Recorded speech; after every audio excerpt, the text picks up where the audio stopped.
Ever since Star Citizen's Alpha 3.8 patch just over 18 months ago now, CIG's backend servers have dutifully tracked your progress in Star Citizen, with some to-be-expected issues along the way. But for the most part, it's been pretty solid, saving stuff like new ships you've bought in-game, money you've earned over time, and even recently, the reputation you get from various trades and missions.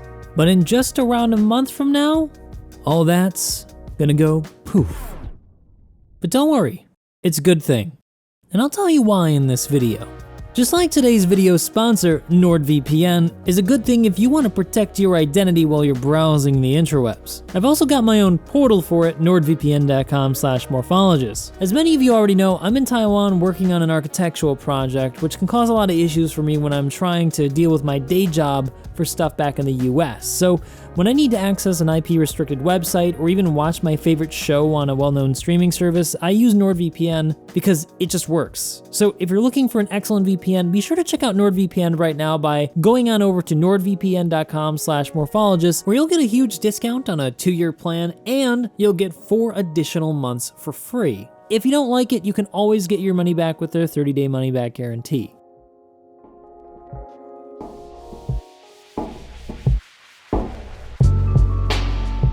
The next patch for Star Citizen's Alpha, patch 3.15, is coming around next month, mid-October, right after CitizenCon.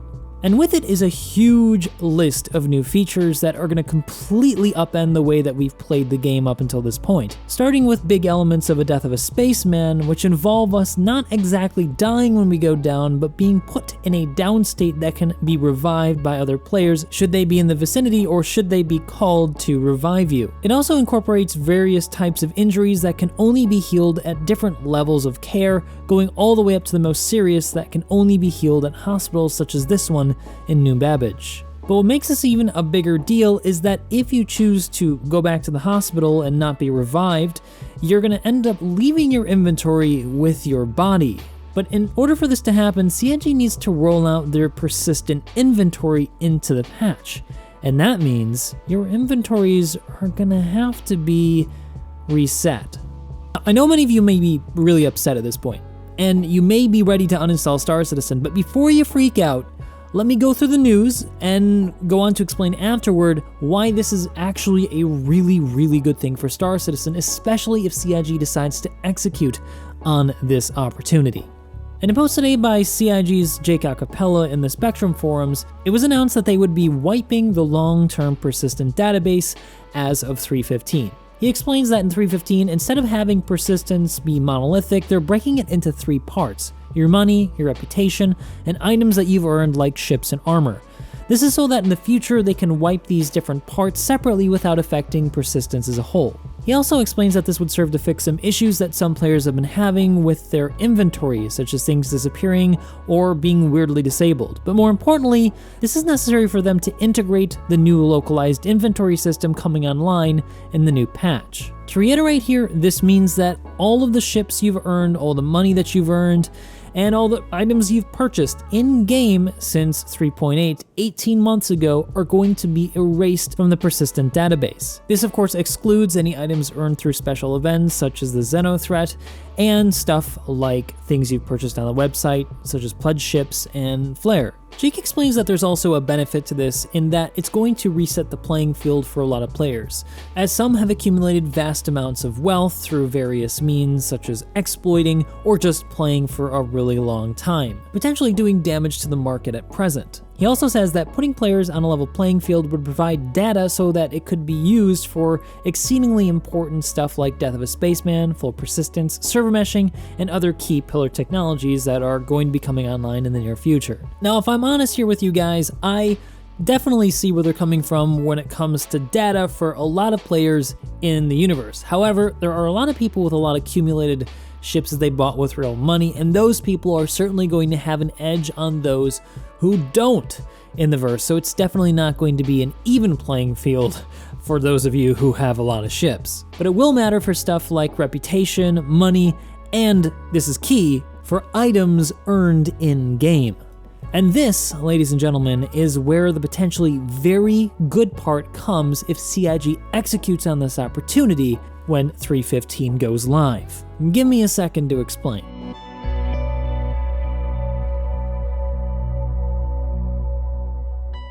In a video I posted a little earlier, I talked about how Death of a Spaceman is just around the corner with these updates coming in 3.15. Now, some of you may have freaked out about that, and I understand. There are a lot of bugs in the game right now, and it may seem like a bad time to put it in. That's a topic for a separate video.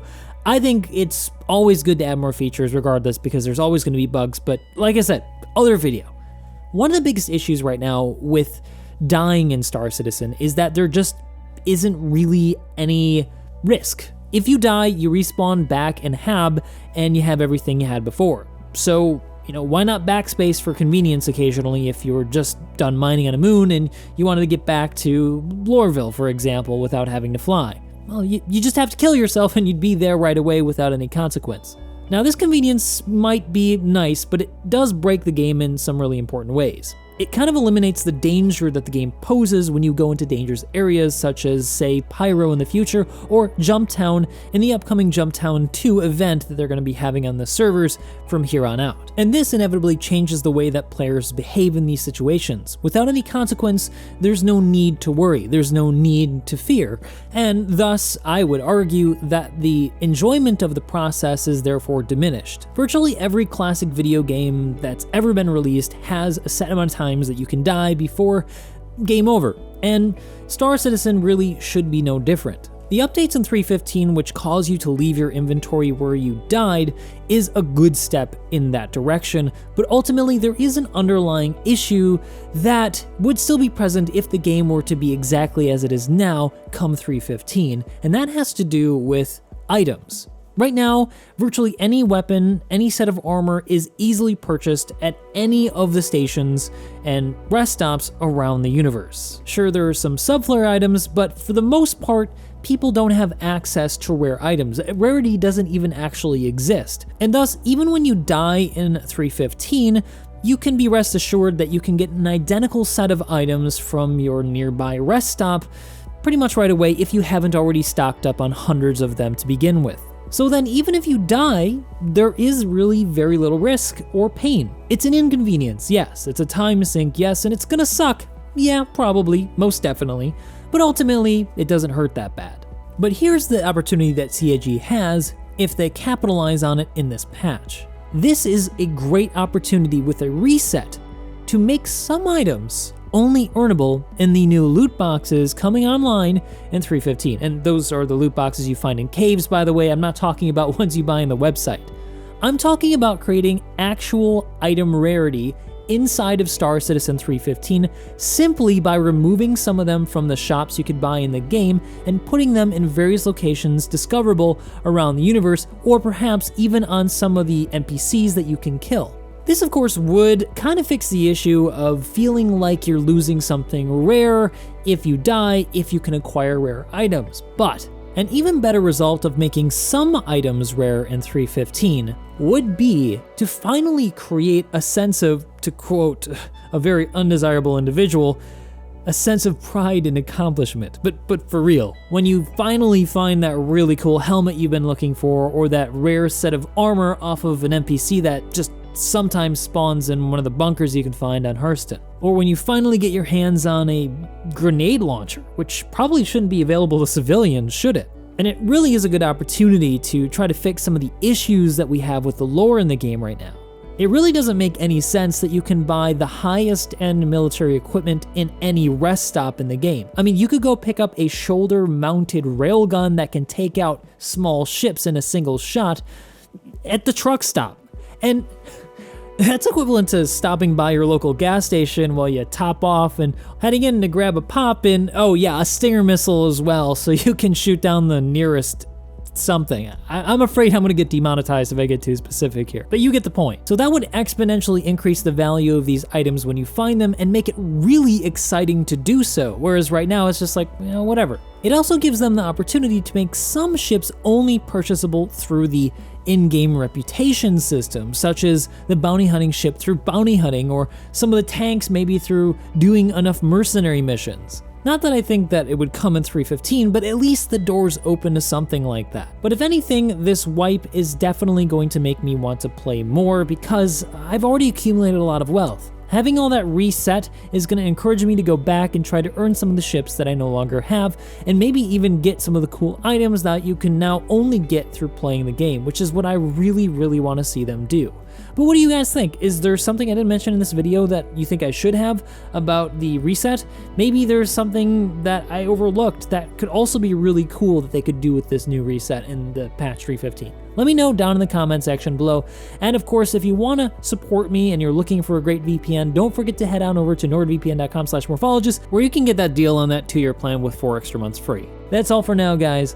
I'll see you in the next one.